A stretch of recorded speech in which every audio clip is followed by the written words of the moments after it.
ये बहुत ही शर्मनाक घटना है। उन्होंने हमारे सुप्रीमो अरविंद केजरीवाल जी को जो इस तरीके से सरकार आपको कहीं दिख रहा है काम, मुझे तो कहीं काम नहीं दिख रहा। मुझे तो सिर्फ ये दिख रहा है कि उन्होंने सिर्फ धर्म के नाम पे राजनीति की है। उन्होंने अयोध्या मंदिर बना दिया, ये इनको जो है इनकम आती है। अब जो घोटाले उन्होंने किए हैं उसको तो उन्होंने उसके खिलाफ कोई नोटिस नहीं लिया।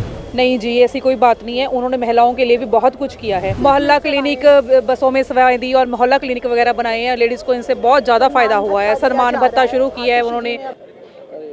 नमस्कार, मैं कशिश और स्वागत है आपका लीडिंग भारत में।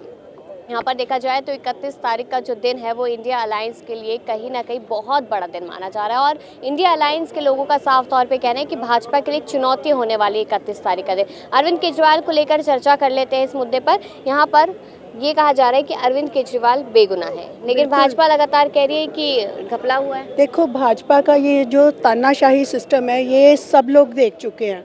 अब अमेरिका और जर्मनी भी जो हैं वो इस चीज़ को ऊपर से इंटरनेशनल लेवल पे भी वो लोग इस चीज़ को देख रहे हैं कि किस तरह से भाजपा जो है वो अपना तानाशाही सिस्टम जो है इस देश में लागू कर रही है। और लोकतंत्र के लिए ये बहुत ही शर्मनाक घटना है। उन्होंने हमारे सुप्रीमो अरविंद केजरीवाल जी को जो इस तरीके से सरकार का तो लगातार कहना है कि देश की जनता के लिए काम कर रहे हैं। कहाँ लोकतंत्र खतरे में? आपको कहीं दिख रहा है काम, मुझे तो कहीं काम नहीं दिख रहा। मुझे तो सिर्फ ये दिख रहा है कि उन्होंने सिर्फ धर्म के नाम पे राजनीति की है। उन्होंने अयोध्या मंदिर बना दिया, उसका आम लोगों को क्या फ़ायदा है?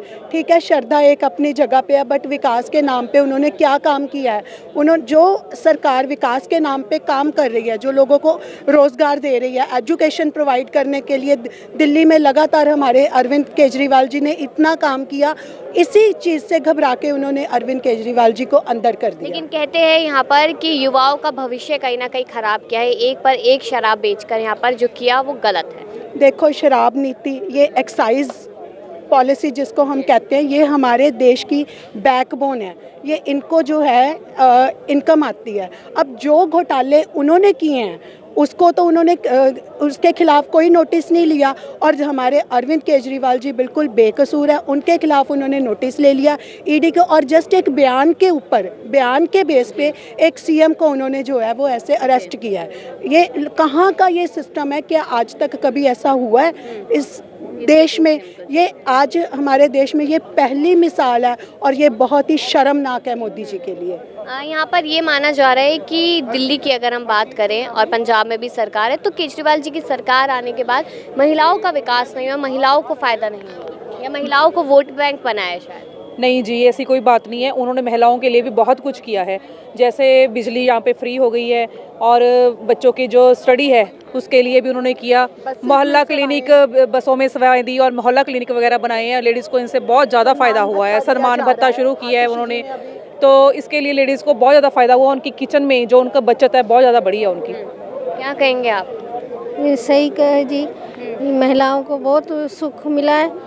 बिजली का हो, बच्चे का पढ़ाई हो, सब कुछ सही मिला हुआ है। लेकिन उसके लिए यही कहा जाता है कि फ्री की रेवड़ी लगातार दी जा रही है और जनता को कहीं ना कहीं यहाँ पर बेकार बनाने की कोशिश है। वो लोगों को रोज़गार भी दे रहे हैं, लोगों को अच्छी एजुकेशन दे रहे हैं, हमारे एजुकेशन सिस्टम को अच्छा बना रहे हैं। स्कूलों का दिल्ली में हाल देख लो, कितने अच्छे स्कूल, कितना अच्छा इंफ्रास्ट्रक्चर बना रहे हैं और युवाओं को लोन दे रहे हैं हायर एजुकेशन के लिए। तो कहाँ पे ये मोदी जी ने कहाँ पे ये काम किया था?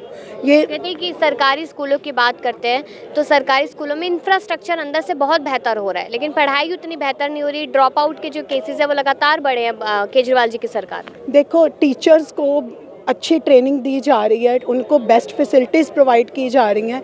टीचर्स की ट्रेनिंग के बाद ये ना एक विरोधी लोगों की जो है ये अफवाहें हैं कि यहाँ पे ऐसा कुछ नहीं हो रहा, बट हम लोग देख रहे हैं। बाहर से ऐसे नहीं आते दिल्ली के स्कूल्स को जज करने के लिए। आपने पीछे देखा ही होगा कि अमेरिका के जो राष्ट्रपति थे उनके वाइफ यहाँ पे विज़िट करने आई थी स्कूल को।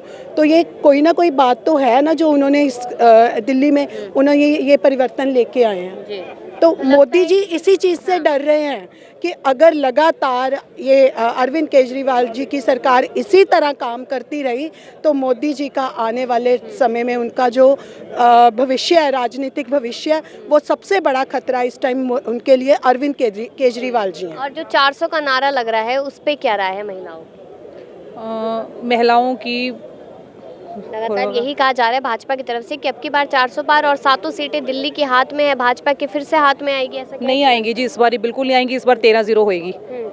जो सारी सीटें आम आदमी पार्टी लेके जाएगी, ये हमारा वादा है, क्योंकि सारी अब जनता को पता चल गया है कि केजरीवाल जी क्या कर रहे हैं और मोदी जी क्या कर रहे हैं। जी बिल्कुल, आपने सुना यहाँ पर महिलाओं की क्या राय है अरविंद केजरीवाल को लेकर और किस तरीके से यहाँ पर जो तानाशाही की बात हर कोई करता हुआ नजर आ रहा है। तो अपनी भी राय दीजिएगा इस मुद्दे पर, क्या लगता है कि देश में अब जो लोकतंत्र है वो खत्म हो गया, पूरी तरीके से तानाशाही का दौर लगातार जारी है और यहाँ पर अरविंद केजरीवाल की गिरफ्तारी, रिहाई कब, ये बड़ा सवाल यहाँ पर बन रहा है। अपनी राय दीजिए और देखते रहिए लीडिंग भारत।